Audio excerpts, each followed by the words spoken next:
Hey, it's your boy Kai. Welcome to the Kyrus Has Friends podcast, where I sit down with the people that mean the most to me, my friends. Before we get started talking about WandaVision, be sure to follow me on your favorite social media platforms. You can follow me on Facebook, Instagram, Twitter, and TikTok at The Vibe with Kai. Or you can visit my official website at thevibewithkai.com, where I'm always posting blogs and visuals and things that'll help you do good, feel good, be good, and live a good life full of good vibes. You can also visit thevibewithkai.com to get your official Vibe with Kai gear. Get your hats, get your t-shirts, your hoodies. Kick off 2021 in style and with good gear. Today, we are talking about WandaVision and the Marvel Cinematic Universe. It's grown so much over the last 10 years, and now it's getting out of hand. I've gathered some of my closest friends together to sit and chat about the 9 episodes that we just witnessed and how the show sets things up for the MCU moving forward. With that said, I think this goes without saying, but spoiler alerts, if you have not seen all of the episodes of WandaVision, why are you watching this? Go and watch it right now and then come back. Don't yell at me when we start talking about things that, you haven't seen yet. This is your spoiler alert right now. It's the first and last time I'm saying it. Anyway, let's meet today's panelists. I have scoured the far reaches of my nerd kingdom and gathered 5 of my friends to come and sit and share this nerdiness with me. And I'm going to introduce them one by one. So we're going to introduce ourselves, and we are going to introduce we're going to say who our favorite MCU character is. So not necessarily our favorite comic book character, but our favorite MCU specific character. So, hi, you already know me. I'm Kai, and my favorite MCU character is the one and only Steve Rogers, Mr. Captain America, right over here. Wow. You can't go wrong with him. He is perfection, and he has America's ass. That is a true story. We all know it. Then I'm going to introduce my good friend Jared Milian. Has one of the most beautiful singing voices I've ever heard in my life, and he's also a Marvel comic book nerd. Jared Milian, hi. Hi. My favorite MCU character is Loki. Ooh, so you're excited for the upcoming Loki show, I would imagine. Yeah, I definitely am. I'm like shivering because he's not my favorite Marvel character, but he is my favorite MCU character. Okay. Are you a Tom Hiddleston fan just in general? Yeah. I mean, I like him. I love Loki so much. I love like any character that has kind of the ability to like bend reality in the way where it's like anytime anything bad has happened. I love a character where you're like, you can just have faith that like they're coming back. You know what I mean? Like, nothing bad's going to happen because they're so mischievous. So I'm into Loki a lot. Absolutely. He's died and come back like 15 times already, so it's all good. Next up is my friend Jacqui Beltran. Is it Beltran or Beltran? I want to make sure I say it right. Beltran. I was right. Yes. Awesome. Good for you. I'm so proud of myself. That's all that we have time for today, guys. Have a great day. Thank you for watching. Jacqui, thank you for sitting and joining with me today. Who is your favorite MCU character? I really specialize in the weird shit. I really like Doctor Strange. Let's go full on weird. That's my thing. Damn. I think I told Mike before that my and we'll talk about this later, but the movie I'm looking forward to the most out of any of the movies or TV shows is Multiverse of Madness. Definitely. And that was before WandaVision. Like that was before, like that's when they when they announced most of the stuff over at Comic-Con. Like I was like, when they announced that, I was like, yes, please. Yeah. Bring it to me. Exactly. Give me all the weird shit. Absolutely. Yeah, and I think Doctor Strange doesn't get as much flowers, like the movie itself.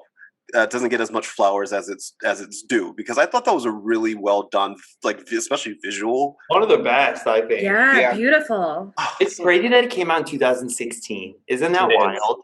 Don't. It makes me feel old. Like I know. I can't. All right. Next up, we have my good friend, the beautiful, the lovely Jonathan V. Polanco. Oh my goodness! Stop. Don't gas me up. Don't gas me up, because I'm gonna go all the way. Don't do it. Oh my God, you're a beautiful man. John, who is your favorite MCU character? What are you talking about? I'm just representing for a little bit of vision in the inner corner. Mind Stone here, a little bit of green vision. Then I got some Wanda control and everything. And then my girl Monica Rambo on the bottom. Yes. Okay, question. My favorite MCU character, I agree with Jacqui. It was Doctor Strange. However, since WandaVision, which I'm currently watching right now because I can't get enough of it. I'm sorry, Wanda Maximoff, man. Scarlet Witch, she is just that bee. She is the queen. Oh, that's my roommate. Hi. Yeah, and I'm the same boat as Jacqui. I love the weird shit. I love, witchy poo stuff. That's always been like my life. Anything that has witches in it, I'm like give me more. I'm gonna watch all of it. And when they decided that they were bringing like actual like real witchcraft and everything outside of Doctor Strange into the, MCU, I was like, oh my God, drown me with it. I want all of it. I've been obsessed with this series. I feel like my roommate is tired of me yelling conspiracy theories at him at 2 a.m. because, I wait until 3 a.m. for the show to come out. I'm Wanda Maximoff, Scarlet Witch. I think honestly, Wanda has won over a lot of people. Just her in general. Miss Olsen has won over a lot of people. I did a podcast with my friend Dan Maurer because he called WandaVision a flop after 2 episodes. I was like, okay, sir. Saw that on Facebook. So I had to call him out on that. Yeah, I had to call him out on that, and but I told him, I was like, I wouldn't be surprised. Like I said, this is my hot take, and this at this point only 5 episodes had come out, and I said, this is my take. I wouldn't be surprised if Elizabeth Olsen got an Emmy nomination. I'm not saying she'll win. I'm not saying she'll win. I feel like they're weird with Emmys because of the medium. I would not be surprised if she gets a Golden Globe for it. I could see the nom or like a limited series like Golden Globe for it, like similar to like how Lady Gaga got one for like American Horror Story. Do you know what I mean? I could see that happening. I feel like the Emmys are still very antiquated when it comes to like streaming services, so it has to be like something that like blows people's mind in the way of like Orange is the New Black, where like that was like the first of its kind in that way. Or I think it just has to be somebody that like lobbies for it. And like, I think if you're in the MCU, you don't really need to like lobby for awards because you kind of like are at the top of. You're going to make money regardless. Yeah, and it's like really like every actor in Hollywood at this point is like, I'll be a superhero, whatever. Right. Yeah. You know it's legit when even Angelina Jolie is like, yeah, I'll do your movie. I got you. We'll talk about that because she's not on the poster, and I'm concerned. But we can talk about that later on. Ooh, interesting. I didn't notice that. Next up is my good friend Emily O'Sullivan, one of the most gorgeous dancers. Hey. She is a beautiful, beautiful dancer and model. Because I've shot you multiple times. Yes. And I'm so happy that you're here. Hi, Emily. Hi.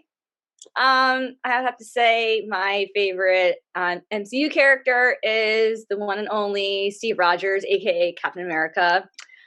He's just all a drink of water. I mean, I loved his look in Infinity War with the scruff and the beard. I'm just like, give me that. Love it. So those are too many Steve Rogers fans. Well, that's I've always been a huge Steve Rogers fan, which is actually saying a lot because, and you guys are going to think I'm crazy, I did not like the first Captain America movie. Yeah, I didn't either. Mm-hmm. They're definitely, I would say, the ones, if people are like, I don't want to watch them all, they're usually ones I'm like, you could skip. Like, no, Jared. But at the same time, friggin' Winter Soldier changed the MCU. Yes. And then on top of that, and that's the first time we get Wanda. So yes, exactly. Yeah. So when you're comparing it to like the trilogy as a whole, of course it's going to be the weakest one. Yeah, like, but I didn't like it back in the day, but I have more respect for it now, especially when I rewatched it and I'm like, Tommy Lee Jones is in this, and Stanley Tucci's in this.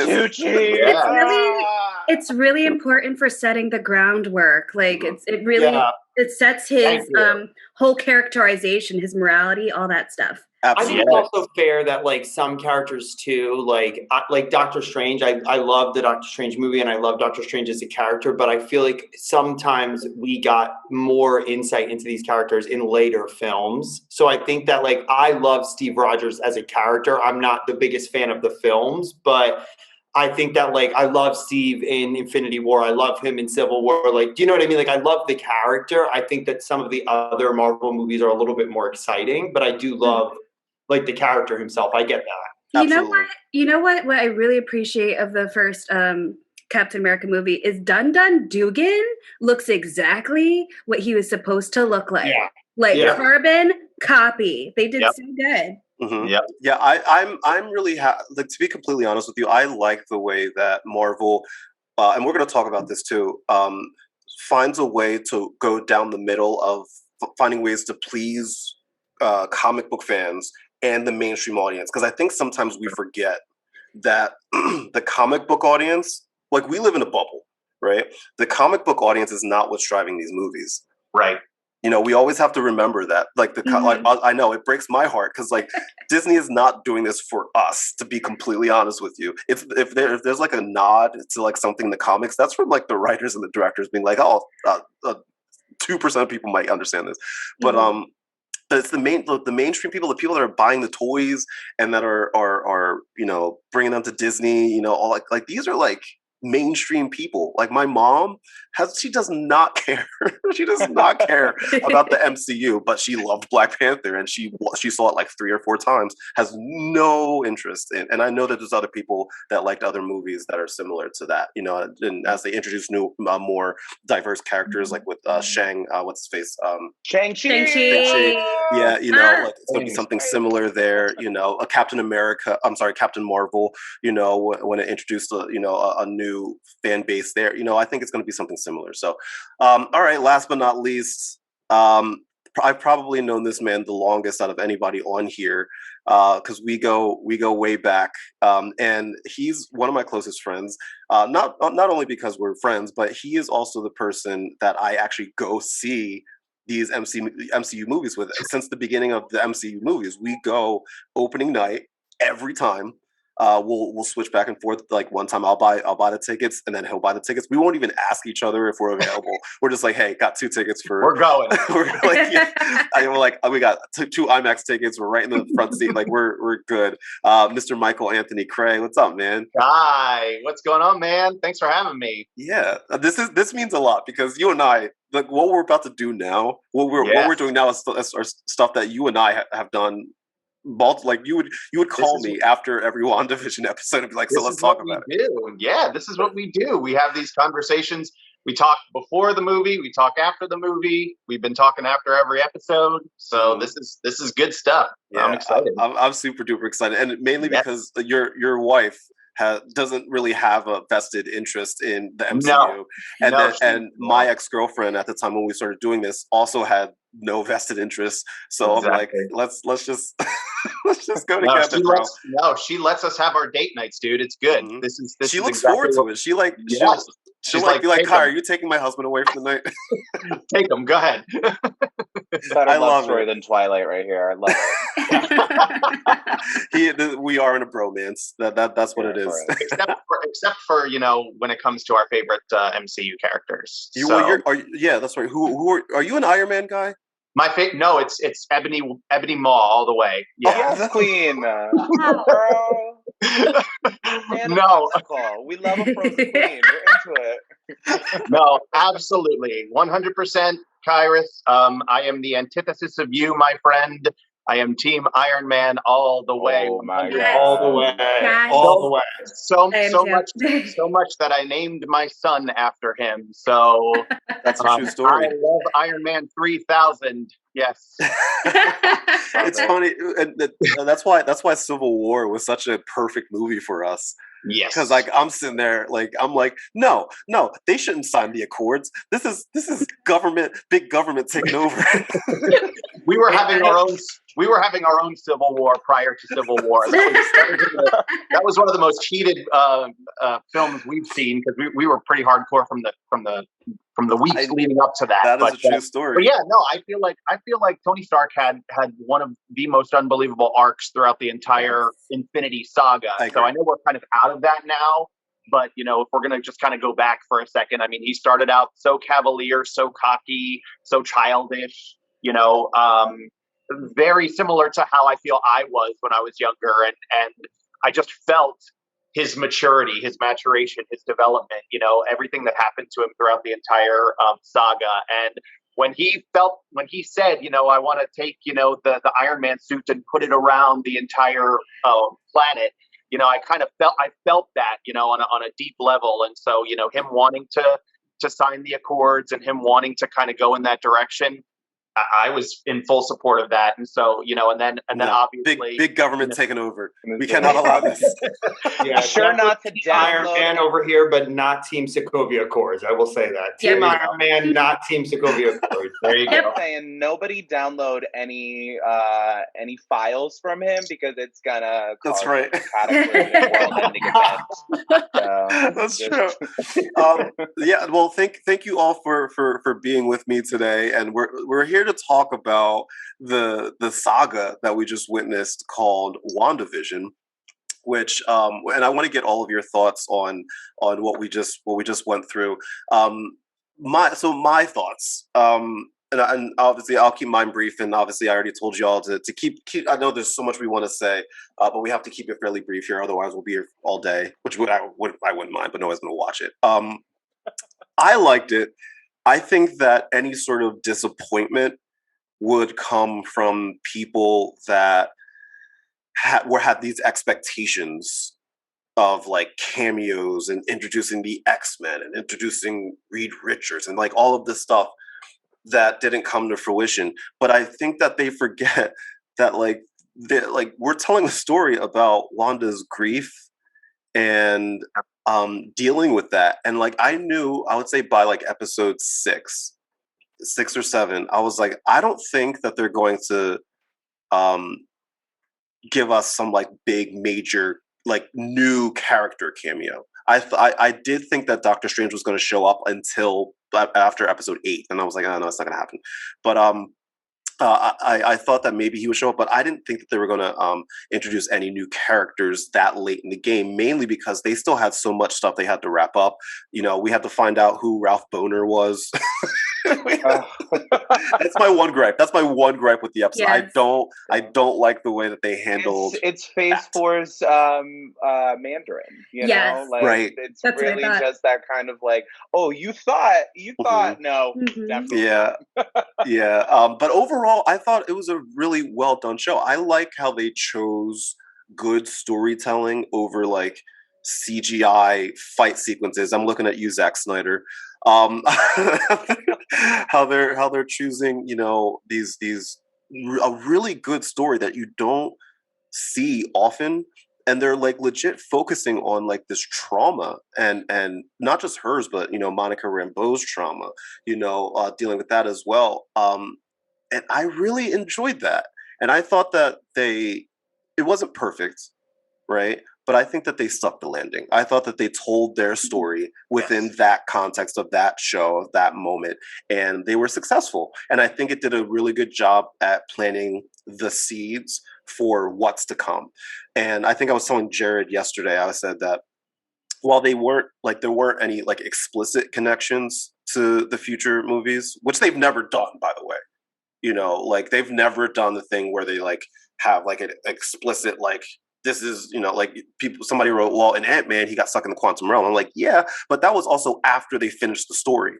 Mm-hmm. Who was the antagonist? It was Ghost, and they had to fight Ghost and Lawrence Fishburne and all that. And they finished that story, and then they set things up for Infinity War, or sorry, for Endgame or whatever.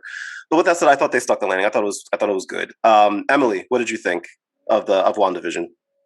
I really liked the story arc. I really liked how it flowed together, and it also started in the beginning as 50s, like Dick Van Dyke, very happy-go-lucky, and then as we transition to the different eras, you start seeing different things happening and her story, and you see the underlying grief of her. When I first saw it, I was like, oh, she's very hard on the outside, and then she gets very soft, and you can see her grief coming towards the end. And I think is very well done how the character just flowed, and it came at the end. It's all about grief and her love for Vision, and she just wanted that life with him, and it was so sad that she couldn't have that life with him. Yeah, but she, in a way, she still got her closure, in a way, which is nice because, and that's a beautiful thing. I thought her and Paul Bettany's connection in that entire show was great. It was beautiful to watch. Mr. Polanco, what are your thoughts? So I was one of those queens that was like, Reed Richards is gonna show up. It's Mephisto.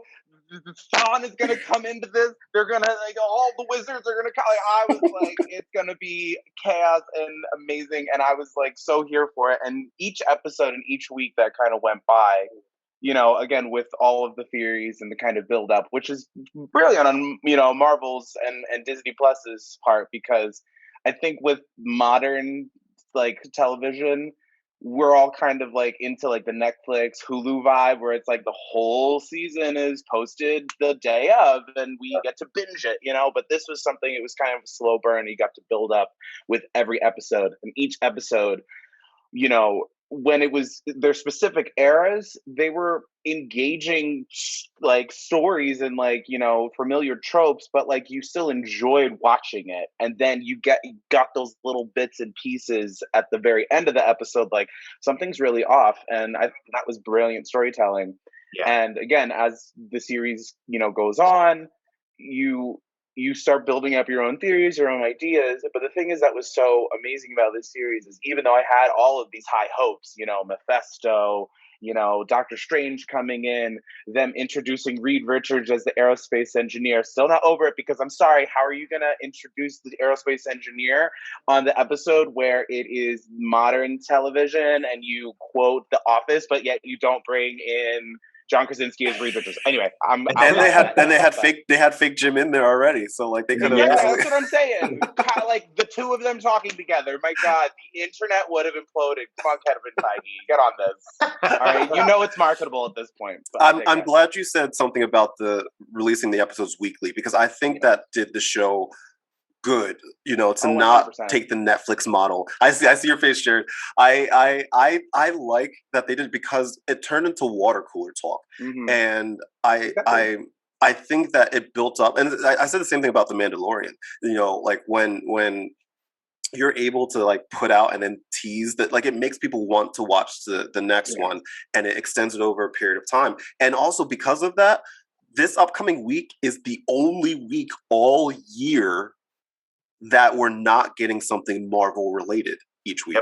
However, I do believe that we are getting like a behind the scenes. Oh yes, basically a making of. So they're gonna do that in between each release of WandaVision, Falcon and Winter Soldier, Black Widow, Shang-Chi, like all the different shows. They're gonna have kind of like a behind the scenes. How this is how we made it. Yeah. I'm not sure. No. Oh, I'm sorry. That's okay. Go ahead. I was going to say, I honestly, even though a lot of my theories didn't kind of come to fruition, I still enjoyed myself. And I'm sorry, episode 8 is probably my no cap favorite episode, like, because you have all of these highs and all of the lows. Like, I'm sorry. Who was not, first of all, crying when Wanda's sitting there watching TV as a little child? And then boom, the explosion. Like I literally, it was 3:30 in the morning and I'm sobbing, and then I like yelled. Oh my gosh, it was. Yeah, but like again, the way they did everything, and then the final episode, it was. I thought that I agree 100%. Mike. Yeah, no, I was just going to say, to John's point, the fact that you just got one episode a week, it reminded me a lot of back in the day, like when Lost would come out, and everybody would talk about it and theorize about it in the days in between the episodes, and everybody would have their own thoughts about what was going to happen. Everybody thought something different. They all thought, and the great thing about it is that every one of the WandaVision episodes had little things here in the background that you could kind of pick out. And you could analyze and you could think about, and people are obviously theorizing about a million different possibilities. And I think that it just reminded me a lot of way back when Lost kind of did the same thing. And that's why I like that we didn't get them all at once, just like you guys said, because that kind of built up the anticipation and made it a lot more enjoyable, when we actually got to see how it all came to fruition. So I appreciated that a lot more, rather than if they released them all at once. Absolutely. I agree. Mr. Jared Milian. I'm like, this whole time, I'm like, how do I keep my comments short? So I think the show's brilliant. I love the show. I don't mind the episodic release. I think I was disappointed in the length of the first 3 episodes. I thought that was like a little ridiculous to have like almost like 12 to 13 minutes of a story and then like all of these credits. About 45 minutes worth of credits. And then no after credits scene the first 2 episodes. Like for me personally, like I felt like the difference between The Mandalorian and this was with Mandalorian, you have like a full hour of a show. So I didn't mind waiting a week, especially because Mandalorian is so content heavy that like you need kind of a week to like digest it. Yeah. So that was like my only gripe.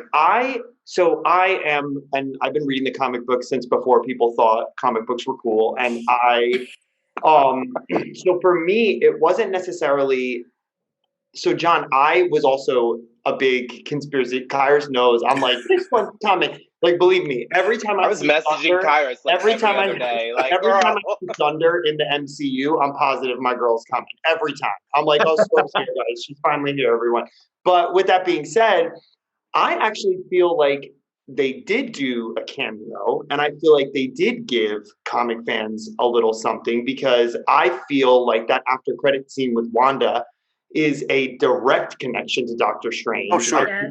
And also, yes, I was never on the Mephisto train. I never ever was until the after credit scene last night when we heard the kids.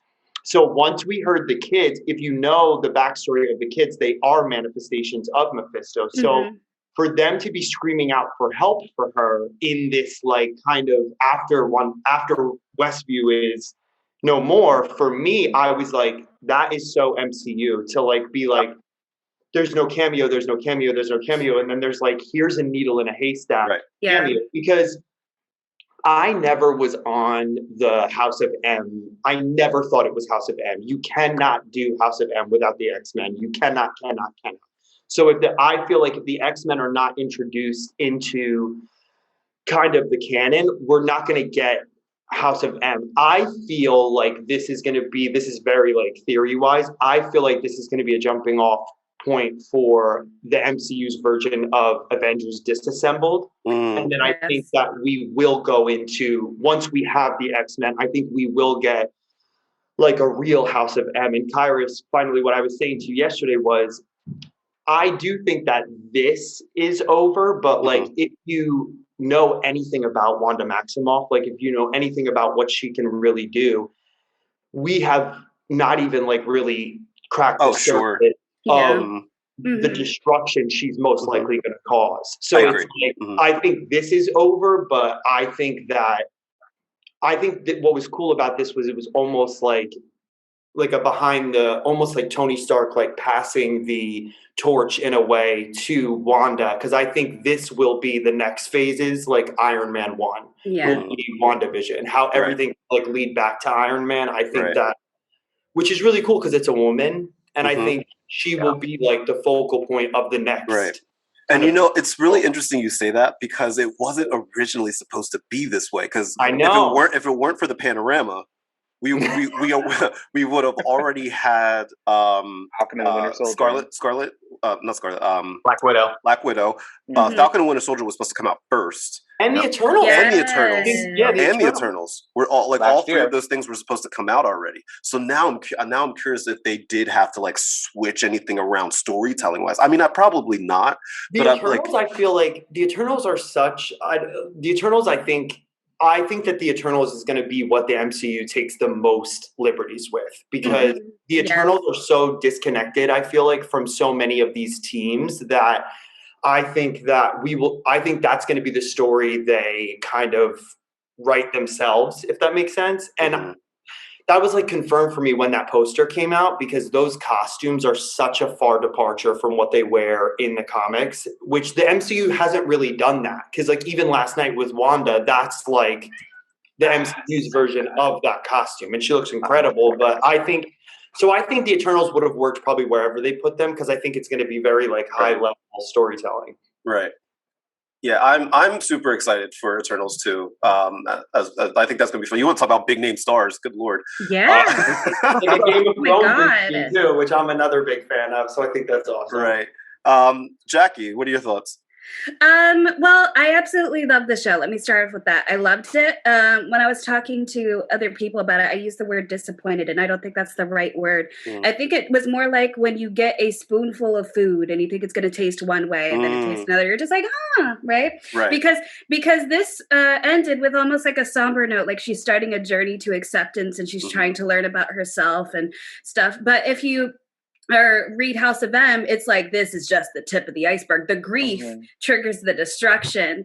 So when it ended in that way, I was just like, okay. And then when she started reading The Darkhold at the end, I was like, okay, maybe they're going to go with all evil, like absolute power absolutely consumes rather than grief driving the destruction. So I'm interested to see how they're going to go about it. And I'm interested to see what happens to Agatha because she's not dead; she's defeated. Bring her back. And I don't mean to cut you off, but I was almost like I was happy. I thought Agatha was cool. I thought she was an amazing addition. I thought that obviously Catherine Hahn. I felt like everything that the DC did wrong with Kristen Wiig, MCU did right with Catherine Hahn. That's saying a lot, Jared, because I know you're a big Wonder Woman fan. I am the biggest. Diana is my favorite. You'll never get but I think we could talk about that a different day. I think Gal Gadot. What I like about Wonder Woman is I think they cast of everyone in DC. I think she's perfect. They could never do another DC movie and keep doing Wonder Woman, and I would be happy. With that being said, I was excited for the Kristen Wiig thing because I love when they do. I always say it's like a Jim Carrey, Robin Williams. This person who's traditionally known as a comedic actor. And they give them this incredible material. And I felt let down by the director of Wonder Woman with Kristen Wiig. Because I'm like, you have this moment where Kristen Wiig's a massive star and you could have really given her a whole nother chapter of her career. I think that is what is going to happen for Catherine Hahn with WandaVision. Yes. My disappointment in Agatha is I was disappointed in the motives of the fight. I thought the fight was really cool, but I'm like, just to take her power, that's it. Oh my God, do you see my face? Like, I'm so excited that you said that. Well, Agatha is so much bigger in the comics. I know. She's the reason why Wanda is actually a talent. Yeah. That's why when everyone was like, Agatha, that's why I was like, oh, maybe there is Mephisto or maybe it is Dr. Doom. I'm like, because a lot of people were saying, oh, there's no, there's somebody pulling the strings for Agatha. That's what a lot of people were saying. Yeah. She remembers when Atlantis sank. She's been alive for probably millennia. Thousands. So the fact when, and I'm glad you mentioned that. I'm really glad you mentioned that because when she was like, she's not dead. She could come back from this. But the fact that she was defeated and she was duped so fast, I'm like, I don't know. But I'm excited. I'm excited to see what they do with it. And I know this is good storytelling, but I'm burdened with knowledge because I know that she has millennia worth of knowledge. And for her to be like, bait and switch type of thing. There's runes everywhere. Right, and I'm glad she didn't die because if I'm not mistaken, and the people that are more well versed in this than I am can tell me, she ends up becoming more of like a mentor for her, right? Yeah. She very much in the comics she's a bad guy, but she's very much like, I believe, really canon-wise, has had more hero-ish stories than she's had villain. I think she's like a very Catwoman type character. Like, but even like more on the side of good, I would say, even than Catwoman, because in the Wanda, like in a lot of the comics that this was supposedly based on, if you read them, like I was hoping that what was going to happen was after episode 8, when she said the chaos magic, and I'm like getting goosebumps thinking about that one line, because it was like when she's like, this is chaos magic, Wanda, I was like, they said it, we're in it, we're here. Like once she said the chaos magic thing, I was like, maybe she's gonna teach her, because that's in the comics, she really does teach Wanda how to like use chaos magic in particular. And they have such a loving relationship. Like, did they develop such a mentor? And they still can because she's trapped in her world. Yeah, she's trapped in. after episode 8, that's what I was thinking was going to kind of be the next logical kind of progression for their story arc. You know, that's why I was kind of like, oh crap, there's only one episode after this. But then at the end, when she's like, I've got your children, this is chaos, I was just like, all right, it feels like there's kind of some big bad vibes, and they might have to clash a little bit. I want to talk a little bit about White Vision and I guess normal Vision. Let me tell you, so the way that I would watch all these episodes is I would go to sleep at like 10, and then I would wake up at 3 and then watch the episode, right? And then I would just be up, right? Because I usually wake up around like 5 or 6 anyway, so it wasn't a big deal. So you were there when Disney Plus like kept crashing. It never crashed for me. It never crashed for me. Wow, lucky for I know, you, maybe because I'm bougie. Maybe they're just like, oh. Right, he pays for that good internet. He paid $30 for Moana, so we're gonna make sure his service works. Oh my God. So I want to talk, and let me tell you, it is way too early in the morning to be talking about the ship of Theseus. And my head, my. I was like, wait.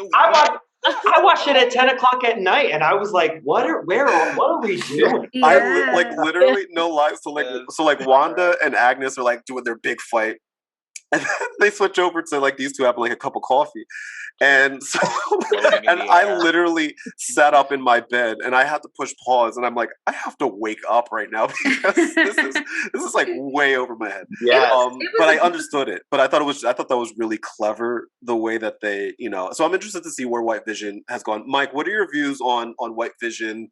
It sounds, by the way, in today's world, spectral vision, not white vision. It sounds really weird. I know in today's world, like it sounds really weird to be like, I'm a fan of White Vision. Yes. Spectral vision. Mike, what are your views on White Vision and that whole story that we got? Yeah, no, I mean it's very interesting that he was kind of manufactured.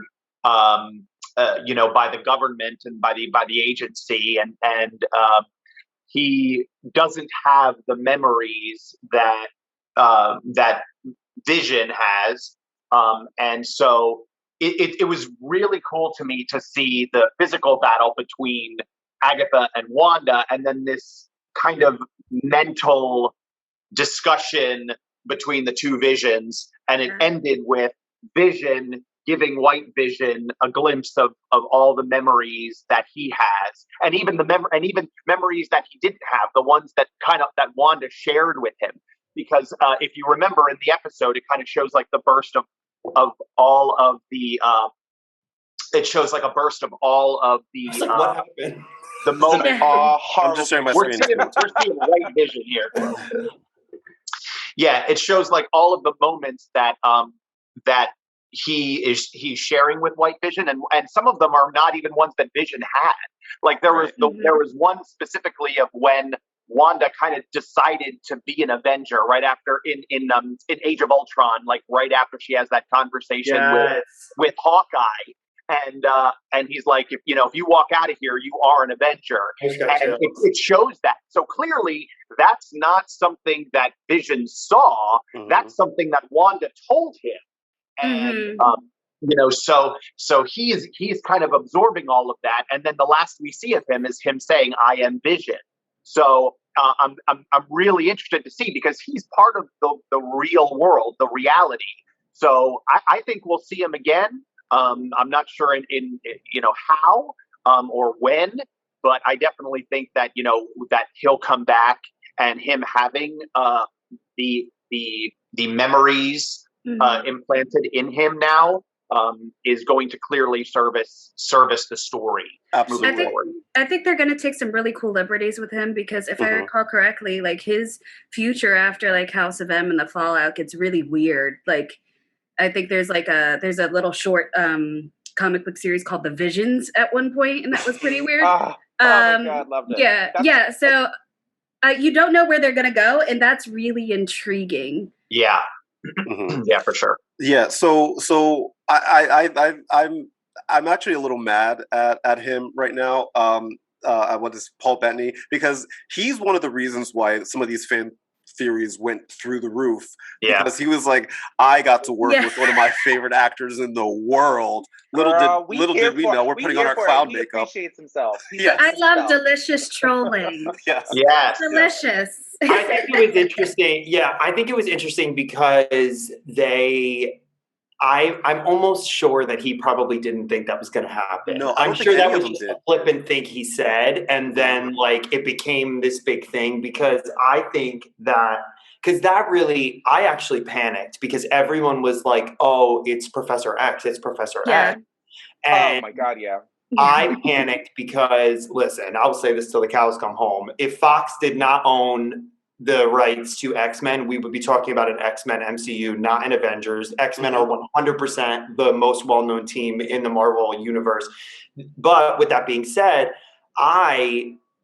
when Evan Peters showed up, if we're going to go down this road, I panicked because I was afraid, really, if I'm very honest, that they were going to bring either Halle Berry or Alexandra Shipp down the road. And I don't like... Besides Sophie, I don't really like any of the casting in the Fox X-Men films. That's fair. But Monica Jansen is the best Jean Grey ever. Oh, come on. Oh my God. She is. Okay, she is. Magneto, what's his face? Not Ian McKellen. Michael Fassbender. Michael Fassbender was a great Magneto. So, he's a great actor. I am hoping... I don't want any of them. I'll make this one sentence. I promise. It's difficult for me. I am hoping that specifically with Professor X and Magneto that they retcon their stories. And I'm hoping that I would like Denzel Washington to play Magneto. And I have another Black actor whose name is escaping me, of course, right now because I'm nervous. But as Professor X, because in my mind, I think it would be cool because Magneto is a Holocaust survivor. So at this point, the age, he would be so old. So I think that it would be cool to take their stories and retcon them to the civil rights movement. And I think it would be interesting to have Magneto be, I think it would be cool if, especially in today's world with all these white characters, I think it would be cool if we had those actors, which lends me also to the fact that I believe that if, and this is a hot take, but if Magneto was going to be in the MCU as Wanda's father, which we all know he is in the comic, I believe they would have done it in WandaVision. And I think that now, I don't think that that's the story that they're going to tell. Agree. I think she's going to be in the Brotherhood. I think they'll do that. I think that they will have her. I do think she's going to be an anti-hero for a while. But I just don't think they're going to give us that because I think it would require too much of a retcon, especially because I am hoping that they retcon Professor X and Magneto's stories to match the age they would be. Yeah, I actually want to use that as a way to actually talk about our girl Monica Rambeau as Photon. Emily, what were your thoughts on Monica Rambeau? She got her powers. I'm going to assume that at the end they were talking about going up to see Mr. Nick Fury. Oh, definitely. Yeah, I would imagine it's going to go up in space to go see Nick Fury.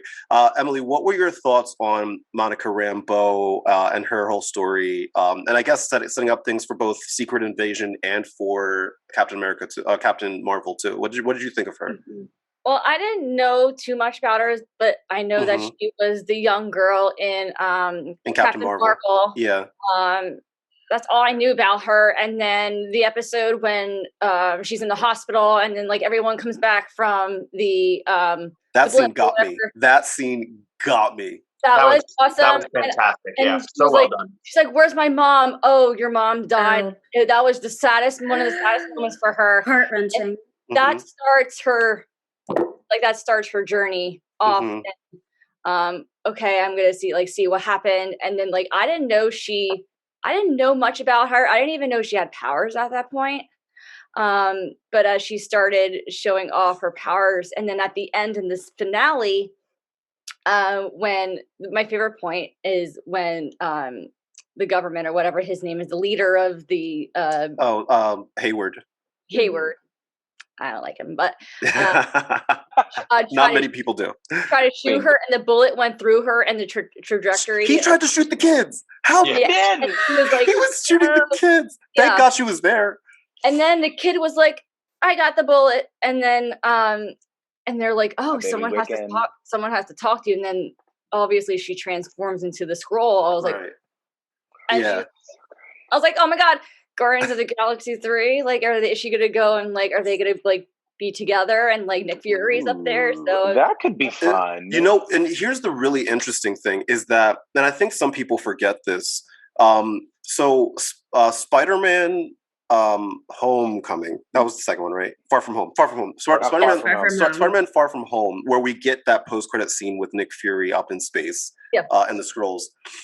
That takes place, what, 8 months, I guess, after the instances of all of Far From Home takes place 8 months after WandaVision, right? Right. It's supposed to be after WandaVision. Right, so technically it would be after WandaVision. So I'm curious. WandaVision is very soon after Endgame. So. Right, so I'm curious how they're going to tie, because what the MCU can't do is just have it get a little too convoluted when it comes to timelines, because then it's just going to be a little confusing. And I say that because like they've already had to retcon a couple things from the first Spider-Man when they said it took place, you know, after the events of New York. And then they were like, just kidding, right? Right. And I don't want things to get a little too crazy in that regard. So I'm hoping that No Way Home and Secret Invasion, the TV series Secret Invasion, and Captain Marvel 3 will find a way to kind of just like settle things a little bit. Yeah. You know, because I think it's really easy, because like we're definitely like, obviously the Eternals are ancient beings, so like we're already going way, way, way back in time. Yes. But as for current timelines, like we have to be like super duper careful, because even Guardians 3 takes place, I would imagine, not soon after Endgame, because Thor is with them, and then you have Love and Thunder, you know, and whatever the storyline there is going to be. I'm looking forward to Christian Bale, by the way. That's going to be really exciting. I'm looking forward to Melissa McCarthy as Bella. That's what I'm hearing. I saw that. I did see those set images. That's going to be her and Matt Damon and is it Liam Hemsworth? Yeah, his younger brother. Yeah. Yeah, I'm looking forward to that. Is it Liam? I thought it was his older brother, or one of them. The one from the Hunger Games is his younger brother, and I think it's the one from the Hunger Games, because the other one doesn't really act. There is a third gorgeous one, of course, and they're stupid beautiful. Yeah, it's not. It's like not fair how attractive they are. I always say when people are that beautiful, they're not allowed to have any more things. You're not allowed to have a good singing voice. You cannot dance. You're beautiful and you can act. No more things for you. You're cut. So just because I'm obsessed with Monica, and the thing about what I'm excited for, so I have no taste. I don't wait for anything. I am like, my boyfriend will look at me like I'm a crazy person, because I'll be up until the crack of dawn, like searching theories. So get ready for this one. Here we go. So I think that Captain Marvel 2 is going to be, all right, buckle up. The same person that released, so there's a Twitter account who is now gone, but this guy released basically everything that was going to happen in Endgame like 4 months before Endgame came out. He was 100% correct. Every single thing he said happened. He said Tony was going to die. He said Cap was going to go back. He said it was all going to happen. So I trust him. Whether that's smart or not, I trust him. So 2 big things he's dropped. The number one, we don't have to talk about, I'm just going to say it so it's on the podcast, is they have basically confirmed that Storm, as I said, will be in the next Thor film. Because they say that they're going to bring... Would that be cool? They say they're going to bring the Thor core in. Storm is a part of the Thor core. And Storm has her own hammer. Loki made it for her. I think it's called Storm Catcher. I should know that. But I think it's called... So that would make sense for Thor and Storm to be together. It would make sense. Sure. With that being said, he also said that the villain of Captain Marvel 2 is going to be Rogue and Mystique. So that makes perfect sense with Captain Marvel's timeline, because as I'm sure you guys know, if you ever watched the animated series of X-Men, powers that Rogue has, she stole from Carol Danvers. The flying, like Rogue's only mutant power is the touch. So she took Carol Danvers. I think what they're going to do is have Mystique and Rogue be the villain. Because if you know, once again, Mystique is Rogue's adopted mother in the comics. And I think that they will have, I think they're going to do the Rogue versus Captain Marvel. And I think that Monica is going to have to save Carol. Now, I'm curious because like in Captain Marvel 2, it's already obviously confirmed that we're like Monica Rambeau is going to be in that. Also, Miss Marvel is confirmed to be in Captain Marvel 2 so as well. Excited. And didn't they announce somebody else already like in it? I can't remember. I'm looking it up now, but they did announce that somebody was going to be in it, and I can't remember. I like trust the Rogue theory just because Rogue is so much of Carol's story. In the comics, they have one of the greatest rivalries in Marvel history, the two of them. So it would make so much sense to bring Rogue in that way, because then you'll have Storm and Thor, you'll have Rogue in this, and then I hear Wolverine is coming into Fantastic Four, but they haven't even filmed that yet or done anything, so who knows? But I think that would be the perfect way to then bring the X-Men in with this. If you guys saw, they said that, I don't know if we can trust it yet, but they say that the mutants is element. Right. So just to give some extra context here, the person that has reportedly signed on is an actress by the name of Zol Ashton, who has been tapped to play a villain, but they have not announced what villain she is going to play. She is a gorgeous, I'm going to assume she's African-American. She looks African-American. But she has reportedly been cast in a villainous role in Captain Marvel 2. So, I mean, if anything, I mean, I'm happy, like, get female power, as long as it's not... That's what I'm saying. As long as it's not cliche, like what they did in Endgame, when they're like, all right, ladies, let's all attack Thanos. I love that, though. I love that. But, like, I'm so excited that Kamala Khan is going to be a part of it soon, because we need a Muslim Pakistani representation. Cool. We need it. And I think it's cool to, you know, because a lot of times, like, people take the mantles of different superheroes, and I think it's cool to have them all in one story at once. So I think it'll be cool to have Monica, Carol, and Kamala in it. I also think it would be so cool if Rogue and Mystique are the villains of Captain Marvel 2, because then you're going to have really Monica, Kamala, and Carol versus Mystique and Rogue, and then it's just all women. And I think that would be such a cool... It would be just such a cool film, especially for young girls, that you can like really see yourself in any of these characters. I'm sorry, go ahead. When I remember when I was younger, and you could only be so many things. You couldn't dress as the Ghostbusters; they were all men. You could, but you couldn't, right? You could be the Pink Ranger, but if you're not a pink girl, you could be the Yellow Ranger, right? But you only had so many options where you could go to Walmart and get those tools. I remember I was like Queen Amidala, and I thought she was the coolest thing. I was like, yes, Queen, right? But now you have so many options. It's so cool to be able to... I'm excited, and I hope that that's a trend moving forward, not just for women, but for men that want to dress as such as well, you know, because I know that there's so many people that just want to, like, it doesn't matter, male, female, like wear what you want to wear. It doesn't bother me. I don't understand why people are so like up. That's another podcast for another day. Don't even get me started on this whole. But I think the MCU super straight thing that's out there right now. This whole super straight nonsense. Masculinity. But I think the MCU is actually kind of going in a more inclusive direction in that way, because if you look at I mean, I don't want to argue, and I hope this isn't too hot of a take, but I would say the two strongest Avengers are Carol and Wanda. Like, I can't think of anyone that's stronger than that, and they're women. Thor, maybe. I mean, the thing about Thor and why Storm would beat him in a battle is that Thor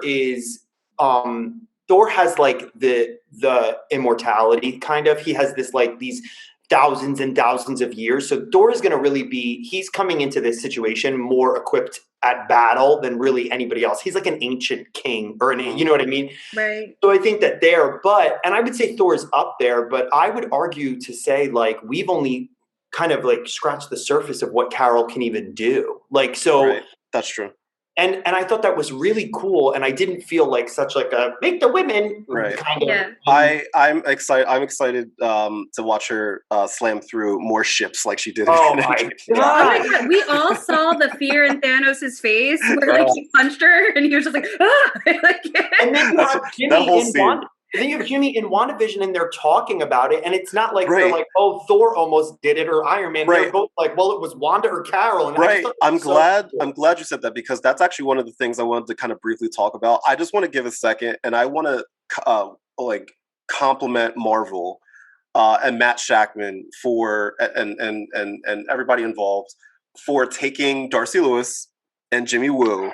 Yeah. These like secondary throwaway characters, some of whom, especially for Darcy, some people did not like Darcy at all. They thought she was annoying. I know, ridiculous. and which I don't understand. I've always liked her. You but can't like Kat Dennings. But they can't. But they took these two secondary characters and made them into the audience pretty much. Every line of dialogue that they said, are things that we've said to each other amongst our circles as we're watching these movies. And on top of that, they were also incredibly vital for the story. They weren't just thrown in there. There was a lot of good callbacks, especially with like Jimmy Woo and the card trick from Ant-Man. Like that kind of stuff. That they really put thoughts in that stuff that DC DC doesn't really do that. But Jimmy Woo was then fully realized, because I thought he was such a dick in Ant-Man, and then he comes into here, and I was like, yeah, man, I'm on your side. I want to make sure that Jimmy Woo and Darcy Lewis, Kat Dennings, and Randall Park, I want to make sure that they get their due here. So I'm just saying they should have an X-Files type series, because they could totally. I would watch it. I love Randall Park and Kat Dennings so much. Type of lines and all the things that are like super obscure in the comics, where they're like, oh, this won't fly mainstream. Throw it on Disney Plus. People will watch every week. So exciting. And yes, and by people you mean definitely us, and we'll not only talk about it, but we'll put out YouTube videos saying, hey, well, but that's the thing. I saw in the background the person was waving their arm like this. It's Mephisto. That was me. I was that person. But this is the thing. The first 3 episodes, as Jared said, he was underwhelmed by them because of their length, and I feel like a lot of people felt that way because there wasn't a lot of content. But once episode 4 came in, Darcy and Jimmy were basically the main focuses of it. We got Monica's backstory for the first 10 minutes maybe, but then for the rest of the episode, it was Jimmy and Darcy working together to uncover all this. And I'm sorry, I would watch a series on that. Oh, absolutely. I would sit there and watch every single week for something like that. And every week they could do a different anomaly, a different thing where they have to kind of uncover what's actually going on. And it further expand the universe kind of in the way that Agents of S.H.I.E.L.D. tried to, I was an Agents of S.H.I.E.L.D. fan. And they definitely have retconned that. Obviously with the Darkhold, because the Darkhold was a major part of the story of Agents of S.H.I.E.L.D. for an entire season. And they have definitely retconned that. So, they retconned the entire series, because at first they were like, "Oh, it's connected," and now they're like, "Nah." WandaVision is the let me tell you, I don't know if there were any Agents of S.H.I.E.L.D. fans here, but the final 2 seasons, when they finally just decided to do their own thing, it was actually really good. They did a lot of stuff with Quake. She was kind of like the main, superhero, there. But I liked it a lot, and I'm sad, but it's all good. I got to say too, for a hot second, just to also talk about the beginning of WandaVision versus the end. I really enjoyed how when they dropped the first 2 episodes, they were kind of their own contained story, but they had these little moments that you knew connected them to what was to come, and you didn't know what was going on at that point, but it really, really stuck, and it really, really captured you. And I love how the cinematography, how they expanded the picture when it was in present times, and then they collapsed it a little bit when it was back into the TV show. Yeah, and so that was beautifully done, and they kind of harkened back to it a little bit in episodes 4 and 5, and they just and that's what I loved about it too. So I know we were talking a lot about the story, but I also wanted to kind of take it back to how it was all executed too, because if you look back and you see how each episode kind of worked practically, you could totally tell what the storytellers were trying to convey, and that's what I appreciate. And it's effective. And I'm really glad you said that, because one of the things that somebody wrote, I think it was, I don't know if I saw it on Facebook or on Instagram, but somebody wrote that WandaVision is meant to be consumed as technically like a movie, right? Because there were some people like my friend Dan, who after 2 episodes was like, "This is dumb," right? I know that there's a lot of people out there that probably felt the same way because they're like, where's all the cameos? Where's all the action sequences? Like all of the stuff. But if you think of the entire series as a whole, it's a clear beginning, middle, and end. Right. We live in this world now where people don't want exposition anymore. They just want us to jump like right into the story. They want the fights. Yeah. They want the cameos. They want the Mephistos. They want like all of this stuff.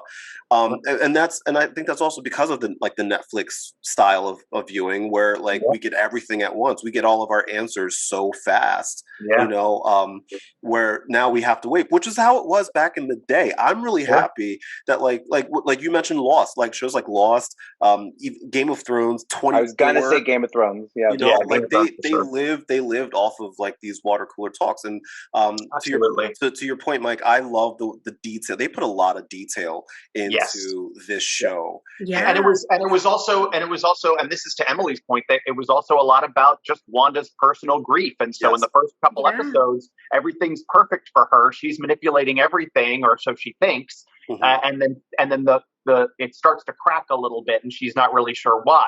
And then by the last episode, she really has to choose. Does she want to keep, you know, all of these people imprisoned, you know, and be the actual villain, or does she want to sacrifice her kids, her love, you know? And then she has that beautiful scene with him, and that monologue at the end where, you know, basically she tells him, like, it's okay, I'm going to let you go. You're here, you know, you're within me, and that's what I have, and it's just like, and it's spoken beautifully, it's conveyed beautifully. The world is collapsing around them.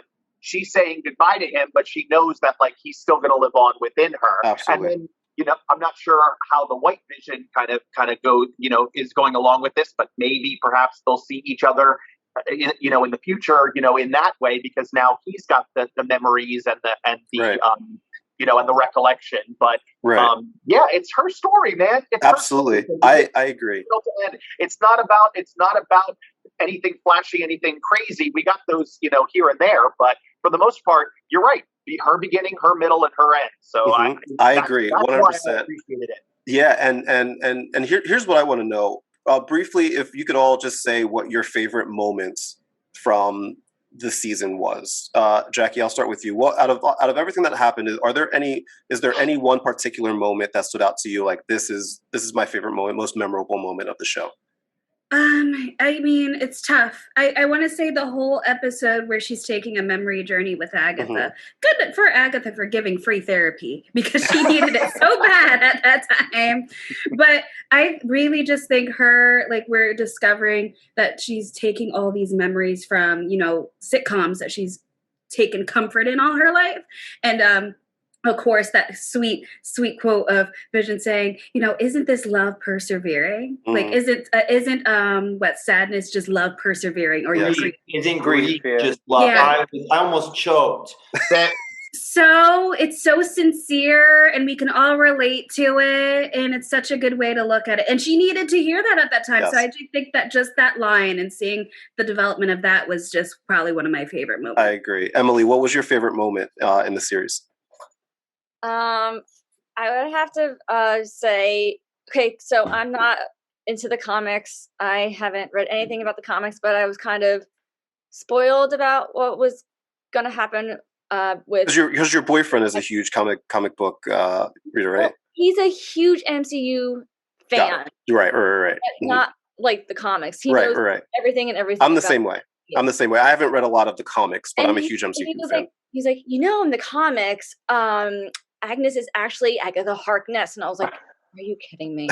You gotta tell me that now? And I was like, sometimes movies don't go after the comics. So I was like, I don't know. Like, I don't know if they'll go that route. But then when the scene, I remember what episode that was, the end of episode 8, was it 8 or 7 when we find out it was Agnes? 7. Yeah.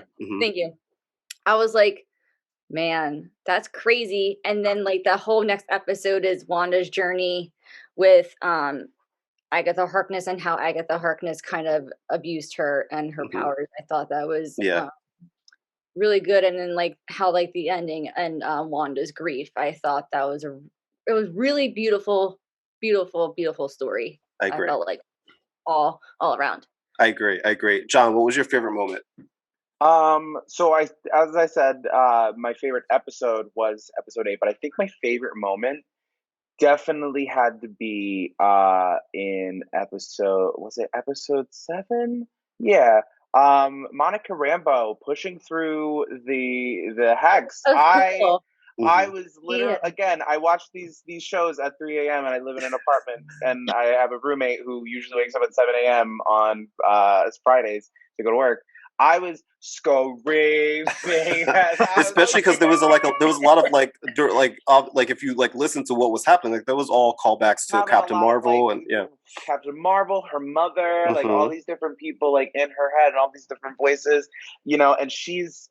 And like that, I think that was really the most engaging thing about Monica's character is like, and I think all the characters I feel like are kind of fighting through grief and fighting through pain of losing loved ones, you know, like, and a lot of times when the people wake up, when Vision touches them, they're like, my family member, Norm said, my brother, he's sick. I need to get in touch. Like they're all dealing with these kind of like issues with family members and relatives or loved ones kind of either being sick or being gone and stuff like that. And Monica, again, was the perfect kind of like counterpart to Wanda because she knows what she's going through. Whereas Hayward was like, kill her, shoot her, fire things at her. Whereas Monica was like, no, I'm fighting for this person who's going through what I'm going through. And like, she like, and that's the thing, before Monica got her powers, she was a hero. Yeah. She was a hero, no cap. Before she got her powers just elevated the person that she was. And I'm sorry, when she was like being split into 100 different pieces and like all of these different things, and she's fighting, and then all of a sudden you just hear Captain Trouble or whatever Captain Marvel said to her, Lieutenant Trouble. And all of the things just come back together, and her eyes turn blue, and she's still marching, and she goes through it. She finally breaks through, and then everything is ultraviolet and everything. I needed a mop and a bucket immediately. I was overwhelmed. I love it. Jared, what was your favorite moment? I have two. Sorry. The first one really very simply was I felt when they went back to Sokovia and she stopped the bomb with her hand, I felt like I was immediately like, oh, she's a mutant. And I was like, and they're going to do it and they're going to give us that. And I thought that was really powerful. But honestly, my favorite, this is going to be weird, but my favorite moment in probably the entire series was in the end when Agatha removed the memories from the people. I'm gonna like get emotional, but when Agatha like removed the memories of the people in the town, and you saw that like Wanda didn't really know that that's what she was doing to them. And I thought that it was really powerful because this is like deep, but as somebody that deals with like the struggle of mental health almost every single day, and when you look at a situation where it's so easy to call things good and evil or good and bad, and I think that what this really highlighted was that Wanda was causing destruction that she didn't even realize she was causing. And it's like, how can you look at a person like that? She just thought she was doing the right thing. And then they give us the audience's perspective where she has to make this decision to almost kill her children, really, and kill this person that she loves. And you as an audience member, you're like, well, the right thing to do is obviously to let that happen. But then there's this part of you that's like, hasn't this person been through enough? Like, hasn't this character, like losing her brother, losing her love twice in Endgame, like all of this stuff that she's going through. And then it's like, and then just this moment where you're with the townspeople and she's like, no, I kept you safe. And when he's like, no, your nightmares are our nightmares. And she has this moment where like Wanda knows what those nightmares are. Yeah. So it's like immediately she's like, I cannot believe that I just put all these people. What do I do? Like, even afterwards, like after all the battles and stuff, when she's walking through town, and like the people are still in their feels about it, and she's like, I think she said to Monica, I think she's like, these people really hate me. Yeah, like she really did assault them. Like, and anybody that's been through a situation like that, she took away their choices. Like she put them in a circumstance that they had no control over, and took away their ability to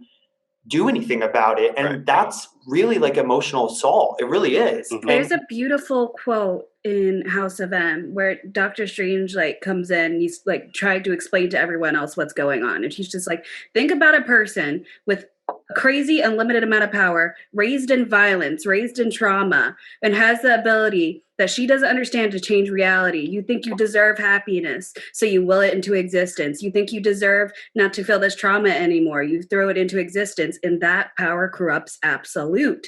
So you really empathize with her, what it must be like to have all this power and trauma in one body. And I just think for them to focus really, like we all were traumatized by the end of Infinity War. I mean, I'm not going to sit here and say that I believe Mike grabbed my leg and he was like, because I'm like, I grabbed your leg. And I think there's been a couple times that they're maintaining the fact that like we are going to be dealing with the after effects of that snap for a very long time. And I think that like what's powerful about it is, like you said, that's why I knew it wasn't House of M, because I said no, House of M shows the fact that Professor X, Doctor Strange, none of them can control her. She's so traumatized and broken by what life has handed her that you think about a normal person that doesn't have reality bending powers, and sometimes they end up as vegetables figuratively for the rest of their lives. This person can change the reality that she is given. It's like, come on, anybody can feel that way. And that moment with Monica, where Monica was like, I would have brought my mom back. Anybody that's lost someone, I'm going to cry. Anyone that's lost someone, you're like, I would have done the same thing. Yes. You get why Wanda does what she does. You get it. Absolutely. And that's you're able to empathize, which is why my favorite villain in the MCU in general was what's his face in Black Panther. Killmonger. Yes, he's my favorite villain, because I understood. I was like, I get it. Mm-hmm. I understand. Well, also to Jared's credit, what he was saying, it's WandaVision is about grief, and hurt people. You know, like they don't exist. They don't try. You know, it's not something that they wake up and they're like, I'm going to control people. I'm going to do something. It's them processing what they're going through and their pain. And sometimes through that process, you hurt people, you know, accidentally. And, you know, that this is like on a super big ultimate scale. But at the same time, you know, the basis of it, hurt people, it's real. I agree. And we hold them accountable for that. And I think that's what's important, is like you look at somebody like Wanda and you're like, yeah, this is her fault. But like, haven't we all done things out of grief or anger or pain that we regret later on? Right. Michael, what was your favorite moment? I mean, if we're going to talk about, like, you know, the moments where, you know, we all go, oh, you know, and we do the Leonardo DiCaprio, you know, meme from but he has like from The Aviator. Yes. I had those moments like in episode 2 when Jimmy Woo's character comes through the radio and says, you know, Wanda, what's happening to you? And then Dottie kind of cracks the glass and you see the color for the first time. I also had obviously the big, huge, you know, crazy moment when Quicksilver shows up, you know, at the door at the end of episode 4. I believe his name is Ralph Boner. Ralph Boner. Such an Easter egg. They were like, let's give this to them and make them go crazy. It sure was, man. Yeah, but clearly my favorite episode, or my favorite moment of the series, and this ties directly into what Jared was saying, is the final scene between her and Vision, when the walls of the Hex are kind of collapsing around and you're seeing everything kind of go back to the way that it was, and they put their kids to bed. Oh. You know, stop taking me back there. It's the chills right now. Yeah, you know, and then they have that beautiful scene, you know, where she basically says that you're going to live on within me and my memories, and you know, and then he says so long as he's kind of disappearing. And then it just turns back into the foundation, you know, the home foundation, you know, where she you know, started. And that right there signifies that her journey kind of has just started. 100%. That was exactly how I felt. I was like, oh, this is just a blip on her crazy radar. I don't like the word blip, by the way. I'm not a fan of that word. I think it's dumb. That's the one dumb thing outside of Thor: Dark World that I'm like, really, you couldn't call it anything else. You're calling it the blip. Thanks, Spider-Man. All right, so this is the final question that I'm going to ask y'all. And it's about the MCU in general. We all know the upcoming stuff that's coming out. Who knows when they're going to release Black Widow? Because I know they're dead set on opening it up in the theater, but I don't. It's just Kevin. It's not going to happen. Vaccines yet. Well, right. There's one comment on that, and I promise I won't go forever. But like to me, like I like Scarlett Johansson as Black Widow. I think it's perfect. I think she's great. What an insult to her as a performer, in my opinion, that they're releasing this movie after everyone knows that this character has died. Like, we get 3 Iron Man films, 150 Captain America. They're doing all these different things, and it's like, y'all couldn't have put her movie in the normal sequence. Like, it's to me, it's almost like people are interested in the future of the MCU, and now we're going to get a movie that goes in the past, and not only because it's after Civil War, right? Like this takes place after Civil War. I think it's between Civil War and Infinity War. Jesus Christ! Black Widow's death is my number one disappointment with the MCU. I think it's the most egregious error they made as far as killing. Yeah, I liked her. I liked her mainly because like she was like a human. Like this is nothing against gods and aliens and superpowered people, but I like the fact that's why Batman like I guess his superpower is being rich, but like Batman's my favorite comic book character because he's just a guy. He's just a human guy. She has to work so much harder. If you go back and you watch Civil War, okay, she's riding this dirt bike around. And I joke with Chris where I'm just like, everybody's moving to the next fight. And she's just like, hold on, gotta run back and get my dirt bike. And it takes her 30 minutes to get it. Right. And I always laugh at like during the Endgame fight scene when everybody's like running towards the thing. And I'm just thinking of all like the normal human people, like the Wakandans and all these guys are probably out of breath by the time they actually get there. Like how far away are they? Oh my goodness. Jesus Christ. So with that said, we all know the things that are coming up: Black Widow, Spider-Man No Way Home, Secret Invasion, Captain Marvel 2, Eternals, Shang-Chi, you name it, we all know what's going on. Out of all of the TV shows and movies that are coming out, after watching WandaVision, and maybe it has nothing to do with WandaVision, but is there one movie or TV show that you're looking forward to watching the most? I'll start with Jared. I'm looking forward to them all. Not an answer.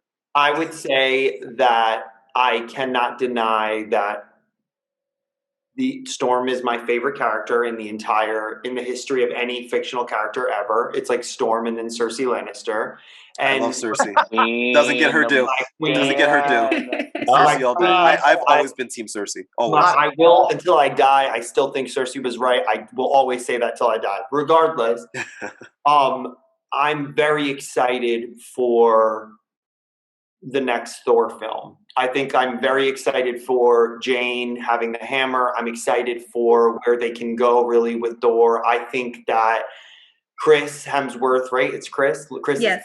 Right? I think he is a very strong, and I think that he's a really strong character. I think that they gave him depth with like the mental health struggle of the PTSD he dealt with. And I think that we can really go into a really beautiful kind of, I think they could make I think Thor could last for a very long time. And I think that we could get a lot of really amazing, just like Doctor Strange, where we could get a lot of really amazing kind of story from whatever's coming next. So I'm obviously excited for Doctor Strange, the next film, but I probably am the most looking forward to Thor. I love the Thor films, even the second one. I love all 3. That's fair. Emily, which one are you looking forward to the most?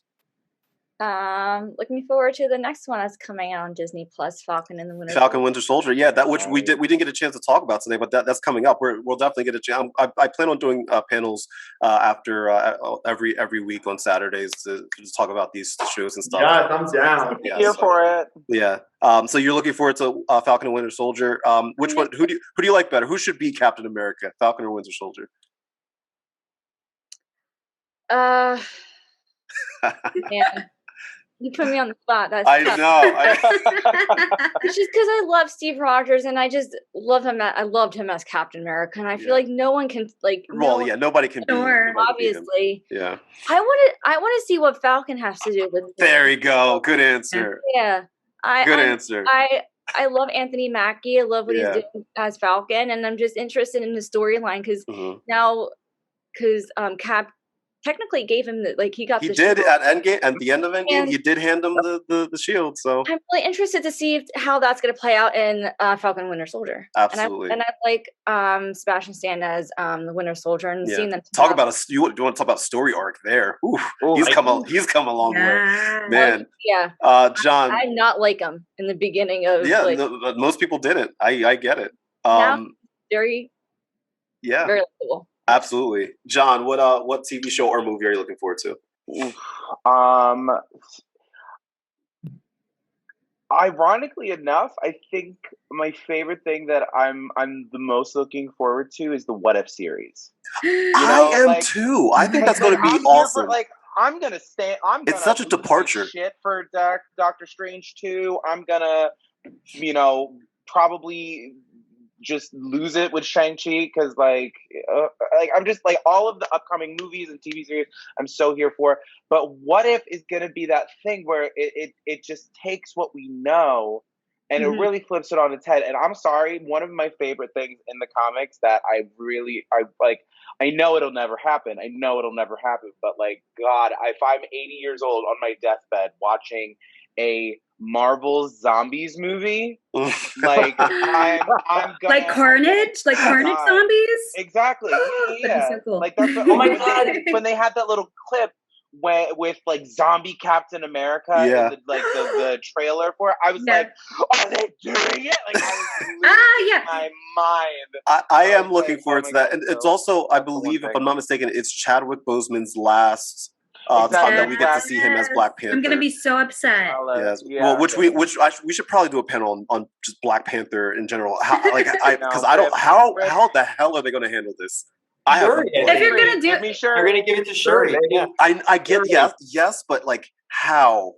Because I know they'll come up with something a way and they'll pay tribute. It's just heartbreaking, and I'm already crying about it because they're gonna address it first thing in the movie. It was really tragic. It was really tragic. It's so heart-wrenching that we'll never see T'Challa fully developed. Yeah, I agree. There's so much more of that story that they could have done. I'm gonna start. Don't get me started. I'm gonna start crying. I literally, I have this. My friend Bill Mercado. Shout out to Bill. He got me after Chadwick passed away. He got me he had a signed Black Panther picture by Chadwick Boseman, and he sent it to me. So it's in my bedroom, and I get to look at it every day. I was so extra. I have a Build-A-Bear Black Panther teddy that I bought forever ago because I was like, I need all the Marvel teddies. I do have all of them, and so I was so extra. I was like, the Black Panther teddy is staying on her bed this entire month. I'm not talking about it. I should have also. I should have said Blade too. I meant to say Blade. Also, Mahershala. Bring me some Mahershala all day. Mike, I haven't seen enough of that yet, but Mike, what movie or TV show are you looking forward to the most? I definitely I'm most excited for Thor: Love and Thunder. However, now I've said this all along. I really loved Captain Marvel. I'm really looking forward to Captain Marvel 2. But you know what? Just from this panel and what Jared said, I think that's bumped up to the top because that would be freaking incredible. Yes. I loved Tiona Paris in this series. I think she's going to be fantastic in the movie, in the film. I'm a huge Brie Larson fan just from an acting standpoint. I think she's excellent. She's wonderful. Perfect. She's the perfect Captain Marvel. And just what Jared had mentioned in the theories about Storm and Rogue and Mystique, I'm all in. Let's do it. I have to put a disclaimer just on that because I know this is going to be public. I have to put a disclaimer that the Storm theory is by the same person that released the Endgame stuff. The Rogue and Mystique is someone else. So I trust the Storm one a little bit more than I do the Rogue and Mystique, but they are both reliable sources. They are both.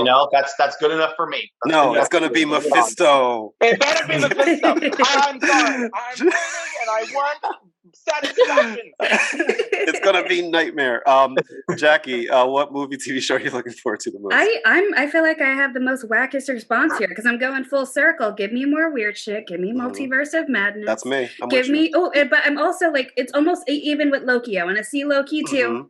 So like Multiverse of Madness and Loki, I'm most excited for. I just want to see the fallout of this thing because it's gonna be huge. Yes.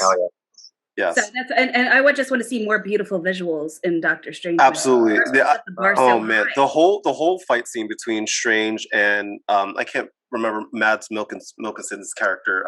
Helios? Yes. The whole fight scene between those two, I guess chase scene, whatever it may be. It was it was very Inception, yeah. It's so funny because I put on as soon as WandaVision ended last night, I watched the first Doctor Strange. And it's a really well done film. It's really fun. And we're also hopefully going to get some more. I'm going to butcher his name. Chiwetel Ejiofor. You said it better than I could. Before WandaVision, he was like confirmed as the villain of the next Doctor Strange film. So I wouldn't be surprised. I think he's going to want to kill Wanda. And I think that Doctor Strange because he's trying to say like no more witches or no more magic and people at the end. So let the record show that Multiverse of Madness is being directed by Mr. Sam Raimi. Speaking of Sam Raimi, did you guys get that connection of the Evil Dead last night? Did anybody else pick up on that? Like the Necronomicon? Well, her being in the cabin. Her being in the cabin, I was like, "Oh my god, what a call!" That's what I'm saying. We may not get the cameos or the big reveals that we think we're gonna get, but we get them because it's I immediately was like, "Oh my god, this is a call to Sam Raimi. That is such an Evil Dead." Like I know, reading a book, and let the record show, Doctor Strange is shooting as we speak. It is shooting as we speak. I'm so excited. There's a bunch of movies. I think Shang-Chi is in post production, so that's done. Obviously, Black Widow's been done for like 3 years. Miss Marvel is also shooting right now. Hawkeye is filming right now. Love and Thunder is filming right now. I don't think Captain Marvel 2 hasn't started yet. Spider-Man is obviously Eternals is done.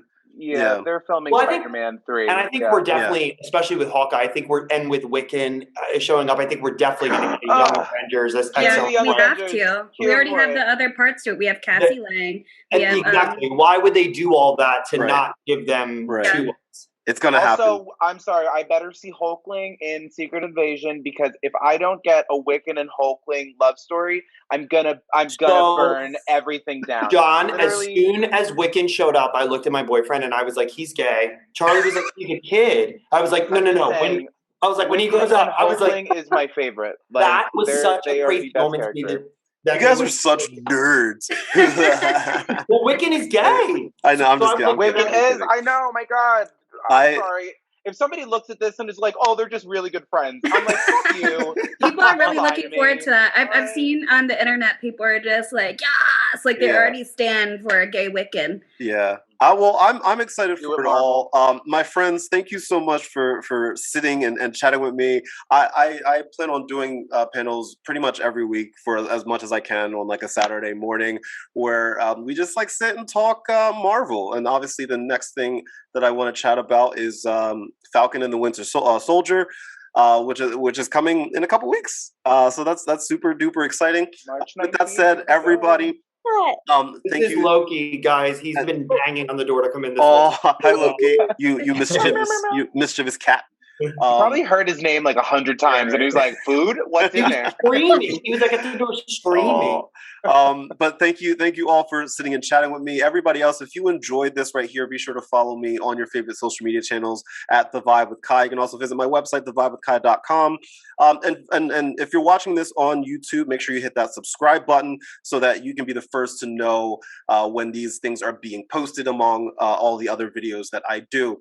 With that said, friends, thank you so much for watching. As always, God bless and good vibes. Bye, friends.